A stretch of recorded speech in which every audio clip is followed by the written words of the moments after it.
Iran के राष्ट्रपति Masoud Pezeshkian ने अमेरिकी राष्ट्रपति का जबरदस्त मजाक उड़ाया है और कहा है कि जो सपने तुम ईरान के बारे में देख रहे हो उन सपनों को तुम अपने कब्र तक ले जाओगे। सरल शब्दों में याद कीजिएगा अमेरिका ने क्या कहा था कि ईरान बिना शर्त समर्पण करे, सरेंडर करे। मसूद पेजेश्कियान ने कहा कि तुम्हारे ये सपने सपने रह जाएंगे या फिर तुम इन्हें अपने कब्र तक लेकर जाओगे। मगर अगर हम जमीन की बात करें दोस्तों तो कई खबरें सामने उभर कर आ रही हैं। इसमें दो राय नहीं है कि ईरान के अंदर व्यापक तबाही हो रही है।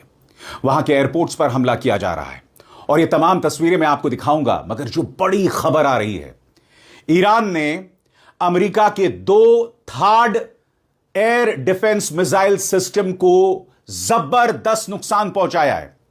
और बात वहां तक नहीं रुकती। दक्षिणी इराक में अमेरिका के 2 तेल टैंकर हैं, 2 ऑयल रिफाइनरीज हैं और इसमें अमेरिका का मालिकाना हक है। सबसे बड़ी बात, ईरान ने उस पर प्रहार किया है। इससे पहले कि मैं आपको बताऊं कि थर्ड मिसाइल सिस्टम को कितना और कितने बड़े व्यापक पैमाने पर नुकसान पहुंचाया गया है, मैं आपको यह भी बतलाना चाहता हूं कि अब इस जंग में रूस की मौजूदगी सामने उभर कर आ रही है। जी हां, सीएनएन ने बताया है कि अब रूस खुलकर हर गुजरते लम्हे के साथ इस जंग में शामिल होता दिख रहा है और यह अमेरिका और इस्राएल के लिए जबरदस्त सिरदर्द का सबब है। मगर सबसे पहले आपके सामने अल जजीरा की एक खबर, और इस खबर में आप देखिएगा किस तरह से दक्षिणी इराक में अमेरिका की 2 तेल रिफाइनरीज पर ईरान ने हमला किया है और तस्वीरों से आपको इस बात का अंदाजा हो जाएगा कि तबाही कितनी हुई है। देखा जाए। Have broken out at the facilities of 2 US oil firms in southern Iraq after a drone attack on Friday. Multiple drones were fired at a compound in Basra.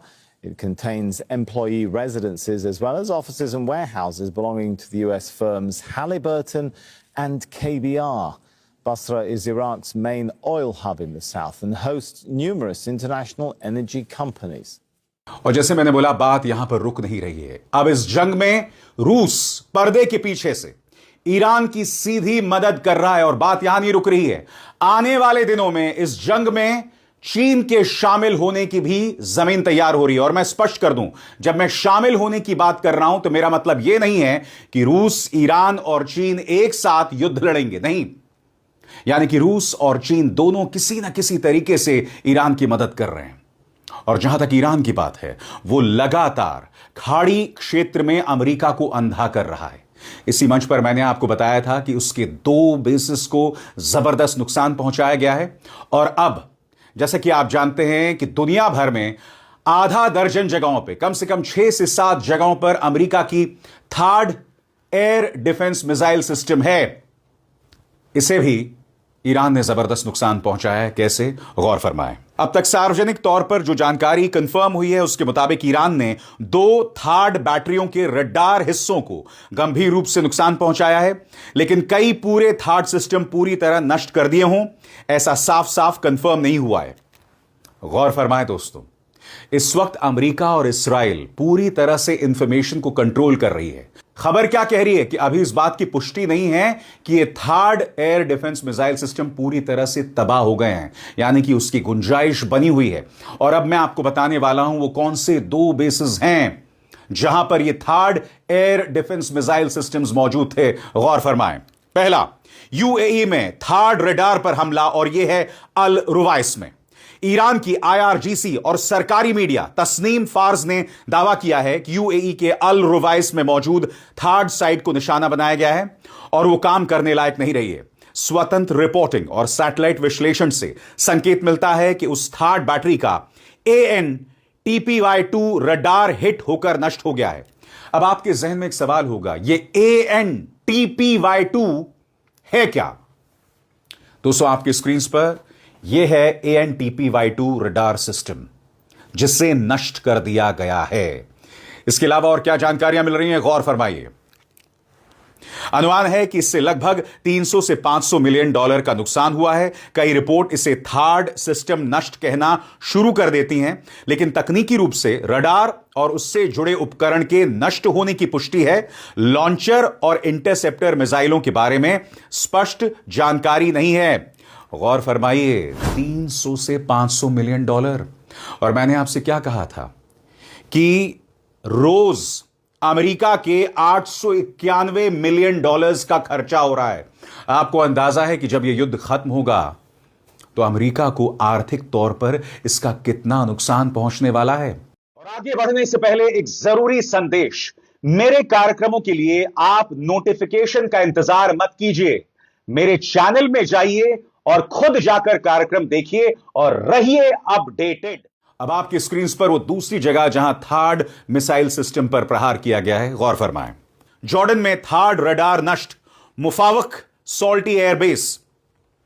CNN, Bloomberg आदि ने सैटेलाइट तस्वीरों और अमेरिकी अधिकारियों के हवाले से बताया कि जॉर्डन के मुफावाक सॉल्टी एयर बेस पर मौजूद थार्ड से जुड़ा ANTPY-2 रडार नष्ट हो गया है। तस्वीरों में रडार और सपोर्ट इक्विपमेंट के पास बड़े क्रेटर दिखाई देते हैं। अमेरिकी अधिकारियों ने भी माना कि इससे क्षेत्र की मिसाइल डिफेंस क्षमता को बड़ा झटका लगा है। ये दोनों घटनाएं गैर ईरानी स्रोतों से भी कंफर्म मानी जाती हैं। अब आपके जहन में सवाल होगा दोस्तों, ये जो third air defence missile system है, ये है क्या और दुनिया में कौन कौन सी जगहों पर यह मौजूद है? इन दोनों सवालों के जवाब अब मैं आपको देने जा रहा हूं। सबसे पहले, क्या है थार्ड? थार्ड एक mobile anti ballistic missile defence system है जो एक बहुत शक्तिशाली रडार और कई ट्रक माउंटेड लॉन्चरों के आसपास बना होता है। दुनिया में इसके बहुत ज्यादा सिस्टम नहीं है, लेकिन ज्यादातर अमेरिका और उसके कुछ सहयोगी देशों के पास हैं। अब वो अहम सवाल, दुनिया में कितने थार्ड सिस्टम हैं? तो गौर फरमाएं, 2024 के अंत तक अमेरिकी सेना के पास 7 सक्रिय थार्ड बैटरियां थीं और एक 8वीं बन रही थी।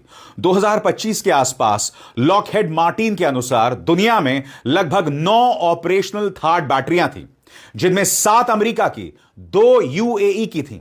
इसके अलावा सऊदी अरब और इस्राइल के लिए भी अतिरिक्त सिस्टम आने वाले थे। 2025 की शुरुआत तक अमेरिका और उसके सहयोगों को मिलाकर लगभग 800 थर्ड इंटरसेप्टर मिसाइल दी जा चुकी थी। अब मैं आपको बताने जाने वाला हूं दोस्तों कि इस वक्त ये थर्ड मिसाइल सिस्टम कहां कहां तैनात है। तो आपकी स्क्रीन पर एक एक करके, गुआम जो कि अमेरिका का क्षेत्र है, यहां 2013 में एक थर्ड बैटरी स्थायी रूप से तैनात है ताकि वहां के अमेरिकी बेस को उत्तर कोरिया या चीन की मिसाइलों से बचाया जा सके। अब दूसरा है दक्षिण कोरिया में सियांगजू। 2017 में यहां पर एक अमेरिकी थर्ड बैटरी तैनात की गई थी। तीसरी जगह है संयुक्त अरब अमीरात, दुनिया का पहला विदेशी देश जहां थर्ड तैनात है, वो पहला विदेशी देश जिसने थर्ड खरीदा। इसके अलावा सऊदी अरब ने 7 तक थर्ड बैटरियों के लिए अनुबंध किया है। पहली बैटरी 2025 में ऑपरेशनल घोषित हुई, बाकी धीरे धीरे डिलीवर की जा रही हैं। इसके अलावा इस्राइल, जी हां, इस्राइल की अगर बात करें तो इस्राइल में 2025 के दौरान अमेरिका ने कम से कम एक थर्ड बैटरी UAE से स्थानांतरित की। तो आप देख सकते हैं दोस्तों, दुनिया में कहां कहां यह अमेरिकी सिस्टम तैनात है और इसमें 2 में ईरान ने तबाही मचा दी है और दूसरी तरफ इस्राइल भी लगातार ईरान पर तबाही मचा रहा है। यह नजारा है मेहराबाद एयरपोर्ट का, उसकी हम चर्चा करेंगे दोस्तों। और साथ ही मैं आपको बताऊंगा कि कंफर्म्ड खबरें कहां से आ रही हैं ईरान में तबाही की। और जहां तक इस्राइल की बात है, वहां पर पूरा कंट्रोल है और वहां से कोई तस्वीरें और कोई वीडियो सामने नहीं आ रही हैं कि वहां कितना नुकसान हुआ, कितने लोग मारे गए, क्योंकि इस्राइल ने उस पर पूरा कंट्रोल कर लिया है और इसका जिक्र लगातार मैं अपने कार्यक्रम में करता रहा हूं। मगर CNN की खबर जिसने बवाल मचा दिया है, और वो खबर क्या है? उस खबर के मुताबिक अब इस युद्ध में रूस की एंट्री हो गई है। कैसे? गौर फरमाएं। CNN और दूसरे भरोसेमंद स्रोतों के अनुसार रूस अभी सीमित लेकिन असली तरीके से ईरान की मदद कर रहा है, जबकि चीन फिलहाल ज्यादा सावधानी बरत रहा है और सीधे युद्ध में शामिल नहीं हुआ है। दोनों देशों के पास भविष्य में मदद बढ़ाने के विकल्प हैं, लेकिन वे खुला युद्ध टालना चाहते हैं। सबसे पहले मैं बात करना चाहता हूं रशिया की। रशिया इस वक्त ईरान के साथ किस तरह का सहयोग कर रहा है, गौर फरमाएं। अमेरिकी खुफिया रिपोर्टों के अनुसार रूस ईरान को अमेरिकी सैनिकों, जहाजों और विमानों की लोकेशन और मूवमेंट की जानकारी दे रहा है, जो मुख्यतः सैटेलाइट इमेजरी के जरिए मिलता है। इसे युद्ध में अमेरिका के शामिल होने का पहला स्पष्ट संकेत माना जा रहा है। हालांकि अभी यह साबित नहीं हुआ है कि किसी खास हमले में रूसी टारगेटिंग सीधे इस्तेमाल हुई है। और सबसे बड़ी बात, यह सहयोग नया नहीं है। पिछले कुछ सालों में ईरान ने रूस को शाहिद ड्रोन और मिसाइलें दी थी। यूक्रेन युद्ध में रूस ने ईरान को मिसाइल और सैन्य तकनीक में सहयोग दिया गया है। यानी कि एक तरह से कहा जा सकता है कि इस वक्त रशिया ईरान की मदद कर रहा है इंटेलिजेंस शेयरिंग में। और आप जानते हैं दोस्तों, इंटेलिजेंस शेयरिंग, सैटेलाइट इमेजरी, यानी सैटेलाइट के जरिए जो तस्वीरें मिल रही हैं वो बहुत जरूरी हो जाती हैं। क्यों? क्योंकि इसके जरिए आपको पता चलता है कि अमेरिकी ठिकाने कहां पर हैं और तब आप सटीक अंदाज में वहां हमला करते हैं। और यही मदद रशिया कर रहा है ईरान की। अब हम बात करते हैं चाइना की, द चाइनीज फैक्टर। चीन इस वक्त इस युद्ध में कितना शामिल है, गौर फरमाएं। अमेरिकी खुफिया आकलन के मुताबिक चीन संभवतः ईरान को आर्थिक मदद, स्पेयर पार्ट्स और मिसाइल कंपोनेंट देने की तैयारी कर रहा है, लेकिन अभी तक उसने खुलकर युद्ध में हिस्सा नहीं लिया। चीन ईरान के तेल पर बहुत निर्भर है, इसलिए वो चाहता है कि हॉर्मूज स्ट्रेट खुला रहे ताकि तेल की सप्लाई जारी रहे। इसके अलावा चीन लंबे समय से ईरान को dual technology electronics guidance system दे रहा है, साइबर और सर्वेलांस सिस्टम, आर्थिक निवेश और व्यापार देता रहा है। मगर मैं जानता हूं दोस्तों, अभी आपके जहन में सवाल होगा कि आने वाले दिनों में रशिया और चाइना इस युद्ध में कैसे शामिल हो सकते हैं। तो इसका आसान सा जवाब है, जब तक अमेरिका और इस्राएल रूसी ठिकानों या चाइनीज ठिकानों पर हमला नहीं करते, तब तक रशिया और चाइना सीधे तौर में इस युद्ध में शामिल नहीं होंगे। यह मत भूलिए कि चाइना चाहता है कि यह युद्ध रुक जाए।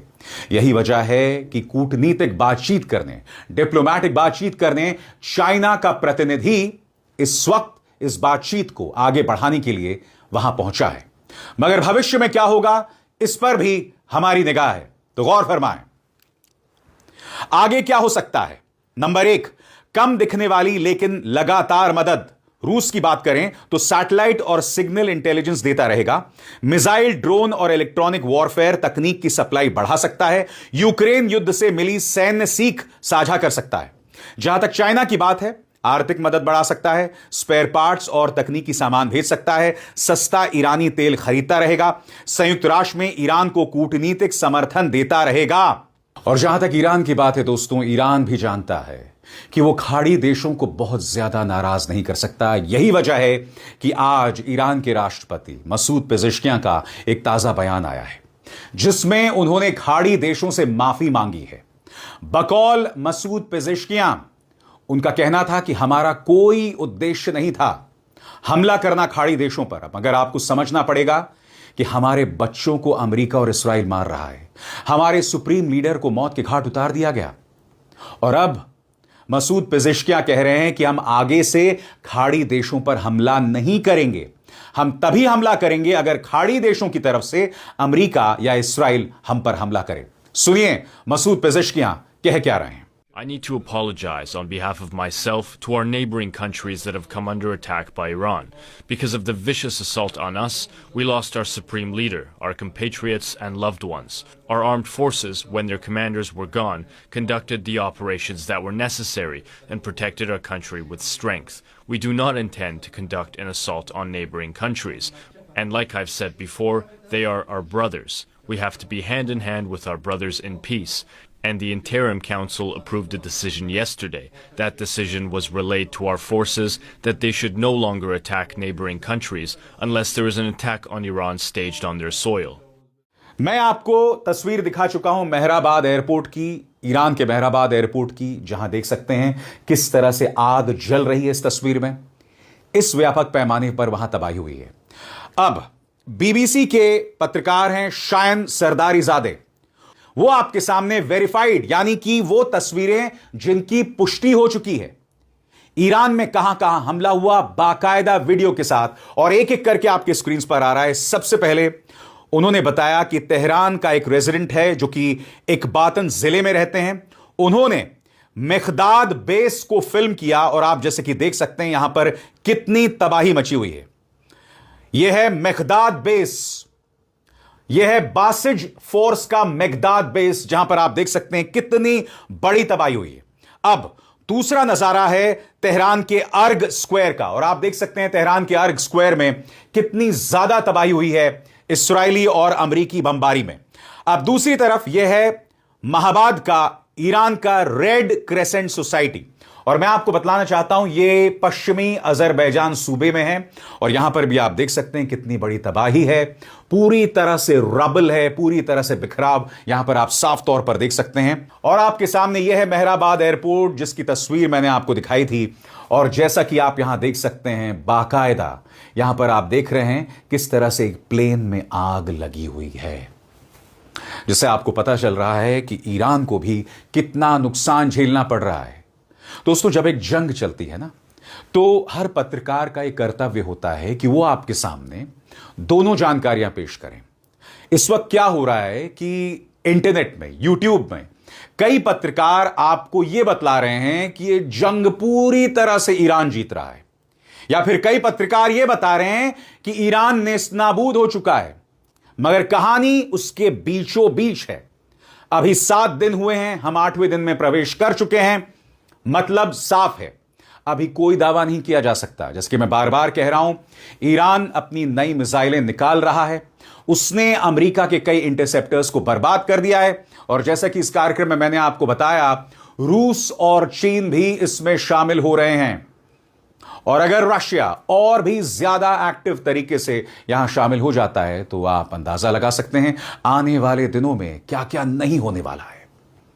और ये तमाम जानकारियां फैक्ट्स के आधार पर मैं आप तक पहुंचाता रहूंगा, ये मेरा वादा है। अब इसार शर्मा को दीजिए इजाजत।